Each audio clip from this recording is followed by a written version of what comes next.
If you participate in a workplace retirement plan, like a 401k or 403b, you may wonder how to get even more terrific tax advantage benefits. Well, one way is to contribute to an individual retirement account or IRA. While you can contribute to a workplace plan and an IRA in the same year, having that extra retirement account can change the tax benefits you receive. So this podcast will review 6 rules that you need to know to take advantage of multiple retirement accounts and avoid some pitfalls. Hey friends, thanks for joining me this week. I'm Laura Adams, an author, media spokesperson, and money speaker who's been hosting the Money Girl podcast since 2008 with 43 million downloads. I'm also the founder of The Money Stack. It's a weekly newsletter and community helping you build your bank account on your terms. I'd love for you to subscribe. It always includes each week's podcast. I give you lots of money tips, tools, things that are going on in the news you need to know. I talk about things I enjoy, and I give you invitations to live educational events and video replays. So just go to lauradadams.com and sign up for The Money Stack for free. And if you're not already subscribed to the podcast, be sure to do that. I always love getting your money questions and comments, so think about leaving them on our voicemail line, which is 302-364-0308. And of course, you can also send me an email using my contact page at lauradadams.com. All right, let's talk about 6 rules for contributing to an IRA and a 401k. So the primary benefit of having multiple retirement accounts is that you can save more for retirement and cut more of your current or future tax liability. What's not to love about that? So I'm going to encourage you to contribute to as many retirement accounts as you can. That's certainly my strategy. But you need to understand the rules. So let's go through 6 rules that are going to help you optimize your retirement saving strategy when you've got more than one retirement account. So the first rule you need to know is your workplace retirement contribution limit. For 2024, employees who participate in a plan like a 401k, 403b, most 457 plans, and the federal government's Thrift Savings Plan, or TSP, you all can contribute up to $23,000 or $30,500 if you're over age 50. So that's $500 higher than it was last year in 2023. If you max out your workplace plan, or let's say at least contribute enough to maximize any employer matching funds you're receiving, and you've got cash to spare, contributing to an IRA is a very smart money move. Okay, the second rule you need to know is your IRA contribution limit. For 2024, the limit is also $500 higher than it was for 2023. You can contribute up to $7,000 or $8,000 if you're over 50, and you've got at least that much earned income. And that limit applies to a traditional IRA or a Roth IRA, but not to both. For example, you could put $3,000 in a traditional IRA and $4,000 in a Roth IRA if you're under 50 and have as much qualifying income. And I'll talk more about how to qualify for a Roth IRA next. But with a traditional account, it could be a traditional 401k or a traditional IRA, you make pre-tax contributions, and that gives you a nice tax deduction in the year you make those contributions. What happens is you just skip paying tax on the money you put in the account, plus on any investment earnings that grow in the account, at least until you make withdrawals in retirement. Once you're in retirement and you start pulling that money out, you will have to pay tax at the ordinary income tax rates on both the contributions and earnings that you're taking out. Now, when you use a Roth account, like a Roth 401k or a Roth IRA, the tax situation is very different. You must make after-tax contributions, and they don't give you any benefit in the current year. However, the really terrific upside of Roth is having tax-free withdrawals of both your contributions and earnings in retirement, as long as you've owned the account for at least 5 years. So always remember that the main difference between a traditional and a Roth account is how and when you pay taxes. A traditional retirement account helps cut your current income taxes on contributions, and a Roth account allows you to avoid future income taxes on contributions and earnings in the account. All right, the third rule you need to know is your Roth IRA eligibility. So while a Roth IRA sounds fantastic, and I always encourage you to use one if you can, there is a catch. You cannot make Roth IRA contributions when you earn over an annual threshold. So let's talk about those Roth IRA income limits for 2024.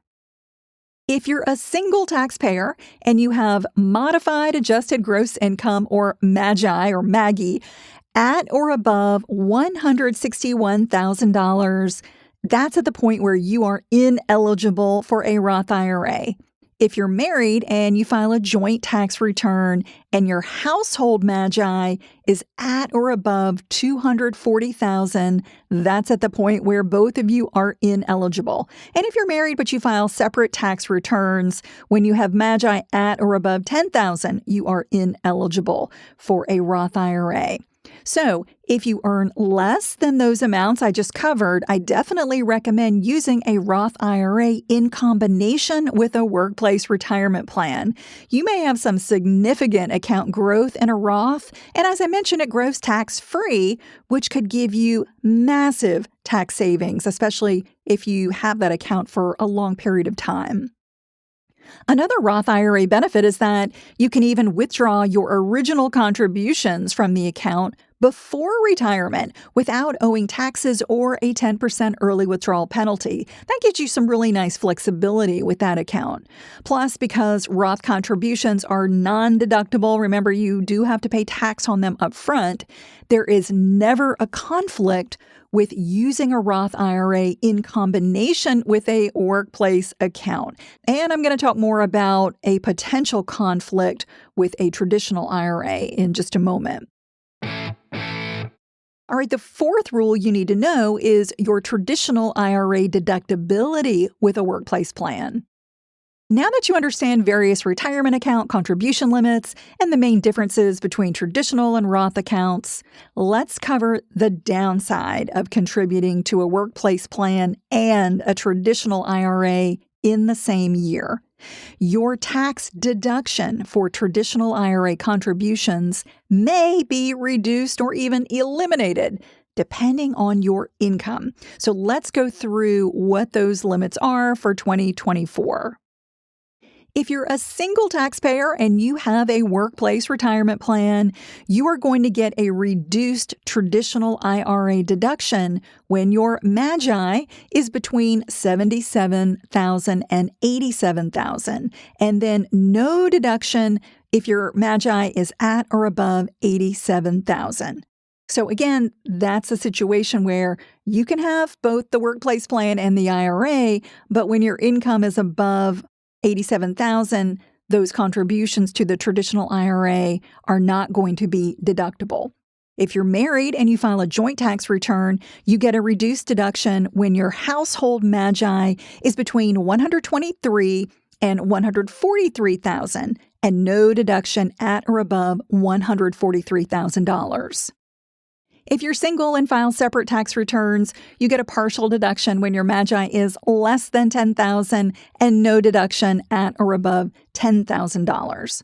So again, note that regardless of income, you can max out a workplace retirement plan and a traditional IRA in any year, but you may not be able to claim a tax deduction for those traditional IRA contributions if your income is within the limits that I just reviewed. All right, the fifth rule you need to know is your traditional IRA deductibility with a spouse's workplace plan. So here's another downside of contributing to a workplace retirement plan and a traditional IRA that affects married people. Let's say you work for a small company that does not offer a retirement plan, but your spouse does have one. That also limits how much you can deduct for your traditional IRA contributions. So if you're not covered by a retirement plan at work, but your spouse is, Here are the rules for 2024. If you're married and file a joint tax return, you get a reduced traditional IRA deduction when household magi is between $230,000 and $240,000, and no deduction at or above $240,000. And if you're married and file separate returns, you get a partial traditional IRA deduction when your magi is less than $10,000 and no deduction at or above $10,000.